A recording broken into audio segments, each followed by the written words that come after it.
Micro plastics, nano plastics और chemicals सब की जो वैल्यूज़ हैं वो अफेक्टेड एरियाज़ में राइज होते जा रहे हैं। ब्रेन पर जो हार्मोन्स हैं बॉडी के, आपके इंटेस्टाइन्स, बॉडी डिफेंसेस, एलर्जीज सबको इफेक्ट कर रहे हैं। जब फीडर यूज़ नहीं करेंगे तो आपका प्लास्टिक का एक मेजर सोर्स ख़त्म हो जाता है। प्लास्टिक कोई भी हो, ओवर टाइम वो डिग्रेड करेगा। हर वालिदैन, ख़ास तौर पर माओं के लिए जानना बहुत ज़्यादा ज़रूरी है रोज़मर्रा ज़िंदगी में इस्तेमाल होने वाली प्लास्टिक की अशिया जैसे कि बच्चों की बोतलें, फीडर्स और फूड पैकिंग और यहाँ तक के सूदर्स, क्या ये वाकई महफूज हैं? बिल्कुल, और ये देखना बहुत ज़्यादा ज़रूरी है। द लेटेस्ट प्लानिटरी हेल्थ में शाया होने वाली एक नई तहकीक ये बताती है कि BPA को ख़तरनाक समझकर इस पर पाबंदियाँ लगाई गई हैं, मगर अब इसके मुतबादिल तौर पर इस्तेमाल होने वाले BPS और मेथिल पैराबीन पर भी सवालात उठ रहे हैं। ये केमिकल्स अगर देखा जाए तो आमतौर पर प्लास्टिक की बोतलों, फीडर्स और ज़ाती देखभाल की मसनूआत में मौजूद होते हैं। चूँकि बच्चे की ज़िंदगी के इब्तदाई साल उसकी सेहत, जिस्मानी सेहत को अगर हम देखें, उसकी ज़हनी सेहत को देखें, उसकी नशोनुमा को देखें तो उसके लिए इंतहाई अहम होते हैं, सेंसिटिव होते हैं। तो आज हम इस टॉपिक पर बात करते हैं ताकि वालिदैन को रहनुमाई मिल सके कि उन्हें क्या चीज़ इस्तेमाल करनी है अपने बच्चों के लिए, क्या नहीं करनी। तो हमारे साथ मौजूद हैं प्रोफेसर डॉक्टर जाहिद अनवर साहब, जो कि HOD हैं शोबा अतफाल फातिमा मेमोरियल हॉस्पिटल के। डॉक्टर साहब, आपको खुशामदीद कहते हैं प्रोग्राम में। सर, जो हालिया रिसर्च सामने आई है प्लास्टिक केमिकल्स की, अगर हम बात करें तो बच्चों की सेहत पर ये किस हद तक असरअंदाज होते हैं? ख़ास तौर पे ये रिसेंट ईयर्स में मल्टीपल स्टडीज़ आ रही हैं जो कि शो कर रहे हैं कि जो प्लास्टिक्स हैं उसके केमिकल्स भी और उसके पार्टिकल्स भी, माइक्रो एंड नैनो पार्टिकल्स, दोनों ही आपकी हेल्थ को एडवर्सली इफेक्ट कर रहे हैं और starting from pregnancy till later life. तो बच्चे चूंकि ग्रो कर रहे होते हैं तो इसलिए उनको ज़्यादा इफेक्ट होता है एज कम्पेयर टू एडल्ट्स।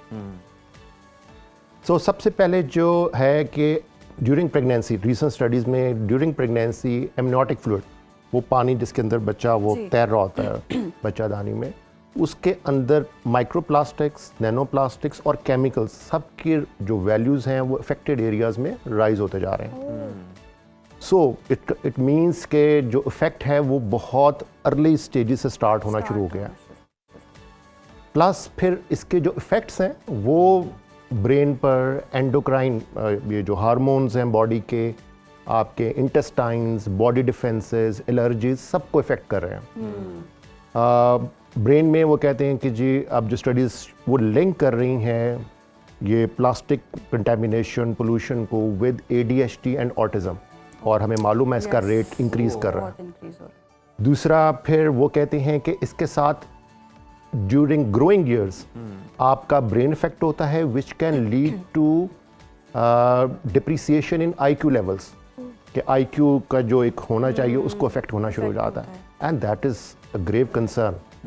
इसके अलावा फिर हार्मोनल में वो कहते हैं कि फीमेल्स में प्यूबर्टी के प्रॉब्लम्स, स्पेशली अर्ली प्यूबर्टी, और मेल बेबीज़ में फर्टिलिटी के प्रॉब्लम्स, और that is again a very dangerous thing. फिर एक और चीज़ जिसका हमें आजकल बहुत ज़्यादा सामना करना पड़ रहा है वो है एलर्जीज एंड एस्थमा। वो भी अब डायरेक्टली लिंक हो रहे हैं इनके साथ, क्योंकि एक और बड़ा मसला है कि ये पार्टिकल्स डिग्रेडेबल नहीं है। तो वो एक दफ़ा अगर लंग्स में पहुंच गए, इनहेल हो गए, तो दे आर गोना स्टिक। फिर अब जो कुछ लेटेस्ट स्टडीज़ जो आई थी उन्होंने कहा है कि जो नैनो पार्टिकल्स, माइक्रो तो छोटे हो गए, जो उनसे भी छोटे हैं, they can enter into the cells even. So अगर सेलुलर लेवल पे जाके इफेक्ट करना शुरू कर दिया, और जिस तरह हमारे यहाँ प्लास्टिक हर तरफ है, तो दैट्स तो डॉक्टर साहब जिस तरह आप बता रहे हैं, यानी कि सादा अल्फाज में अगर हम कहें तो बच्चा जब पेट में है तब से ही प्रॉब्लम्स शुरू हो सकती हैं, और माओं को उस वक्त में कितनी एहतियात करने की जरूरत है, क्योंकि प्रेगनेंसी में हम देखते हैं हर चीज़ ही ख़वातीन खा भी रही हैं, बेहतियाती भी कर रही हैं, और फिर जब बच्चे की बर्थ हो जाती है आफ्टर डिलीवरी, माँ का दूध कितना इंपॉर्टेंट होता है?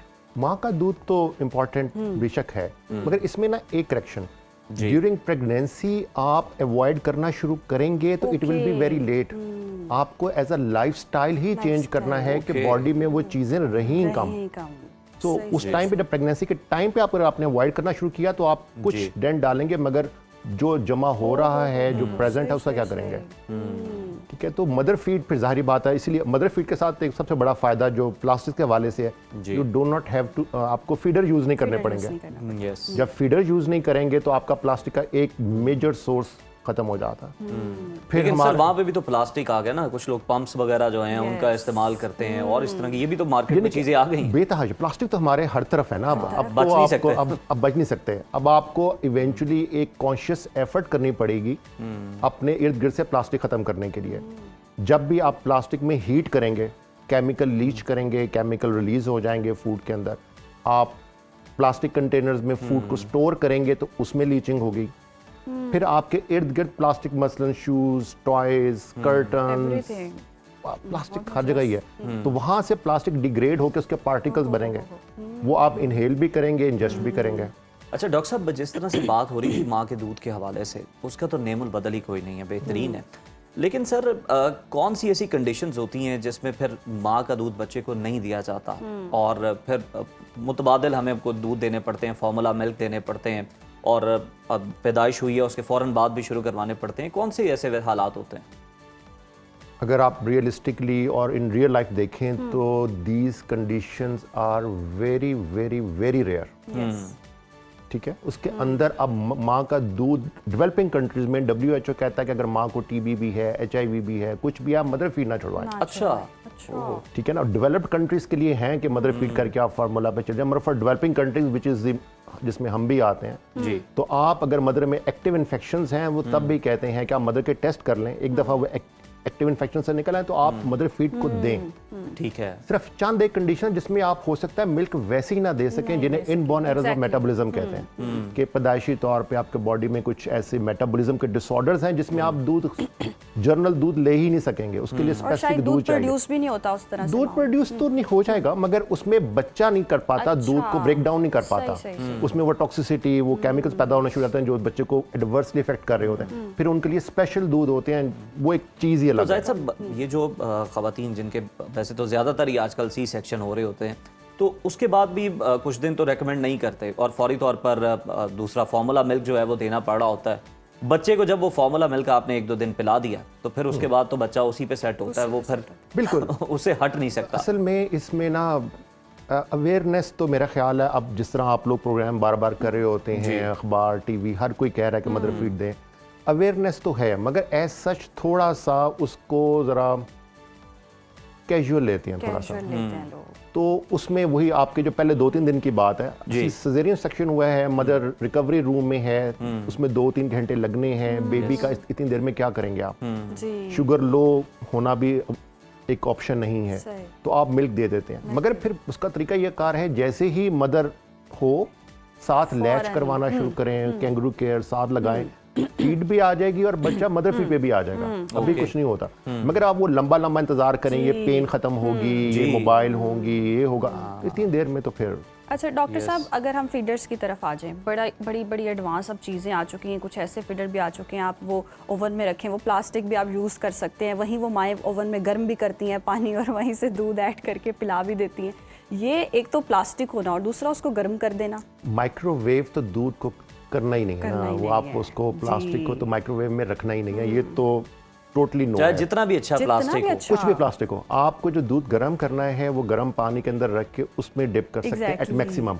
और ये जो खास तौर पे आप प्लास्टिक से, तो प्लास्टिक कोई भी हो, ओवर टाइम वो डिग्रेड करेगा, आप जितना मर्जी प्लास्टिक अच्छा ले लें। और ये जो प्लास्टिक बैग्स फॉर लाइफ थोड़ी हैं, वो आहिस्ता आहिस्ता डिग्रेड होना शुरू हो जाएंगे। आप उनको वॉश करेंगे, साबुन लगाएंगे, डिटर्जेंट लगाएंगे, उसके बाद उसको हीट करेंगे, फिर तो ये साइकिल है, इवेंचुअली प्लास्टिक डिग्रेड हो जाना है। सो तो डॉक्टर साहब, इसके अलावा ये जो हम देखते हैं कि टीथर यूज़ करवाते हैं बच्चों को, सूदर जो हैं वो बहुत ज़्यादा यूज़ करवाते हैं, ये क्या मसाइल पैदा करते हैं बच्चों के अंदर? एक तो इससे पहले कि हम प्लास्टिक की तरफ आएँ, जी, सूदर या पेसिफायर जिसे जी। चूसने कहते हैं, अब वो जब बच्चा यूज़ करता है वो सारा वक्त तो नहीं होता, कभी गिरती है कभी आती है, यस, आप 10 एक्स्ट्रा रख लें, इवेंचुअली वो गिरेगी और कोई ना कोई बच्चा बड़ा कोई दूसरा आके वो मुंह में डाल ही देगा, तो आपका सोर्स ऑफ इन्फेक्शन खुल गया।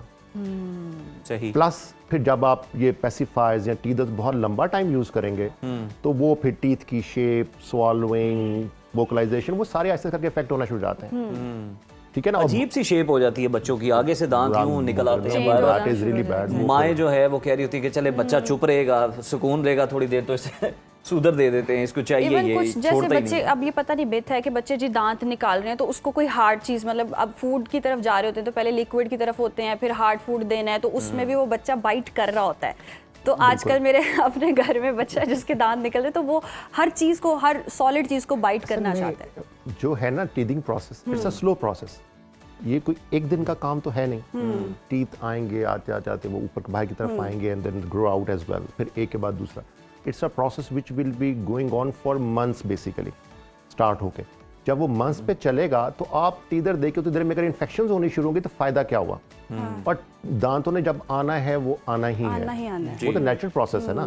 तो टीदर देख के आप उसके अंदर एक कॉम्प्लिकेटिंग स्टेप पैदा कर देते हैं विच मे और मे नॉट हेल्प। सही सही। डॉक्टर साहब लास्टली हमें जरा क्विकली ये बता दें कि प्लास्टिक के फीडर नहीं तो फिर कौन से फीडर जो हैं वो यूज, बच्चों को दूध किस तरह पिलाएं फिर? माँ का दूध। थोड़े से बड़े बच्चे जो हैं उन्हें फिर ग्लास में पिलाया जाए, उनको फिर सिपर में पिला दिया आदत जाए। आप मेरे सिपर भी प्लास्टिक वाले नहीं ना फिर। जी। अब जो ये प्लास्टिक है ना आगे चल के इसके ऊपर स्टडीज ज्यादा आ जानी ज्यादा आ है जाएंगे। और एकदम बहुत ज्यादा वो होगा। तो आहिस्ता आहिस्ता करके आदत डालें और सही। Basically glass feeders, glass cup, ceramics, stainless steel type चीजें जो सही। ऐसी जो करोड़ नहीं होती, सही। फिर आपको सही। आहिस्ता आहिस्ता करके उस तरफ मूव होना ही Move पड़ना होना है ही पड़ेगा। सूनर और लेटर। ठीक हो गया, ये बहुत भी शुक्रिया हल भी डॉक्टर हमारे साहब पास आ गया। बहुत शुक्रिया डॉक्टर साहब आपके वक्त का। और उज़ैर, ये तो बात हो ही रही है, कुछ माएँ ऐसी हैं, कुछ पेरेंट्स ऐसे हैं जो लंडे से जाके खिलौने लेकर आते हैं, उनको वॉश करते हैं और वो फिर बच्चों को दे देते हैं। यू हैव नो आइडिया कि वो कैसे टॉयज़ हैं, किस तरह हैं। और वैसे तो आप मार्केट से भी जाएँ तो प्लास्टिक का इस्तेमाल कम ही करें। बच्चों के लिए बहुत ज़्यादा एहतियात की ज़रूरत है।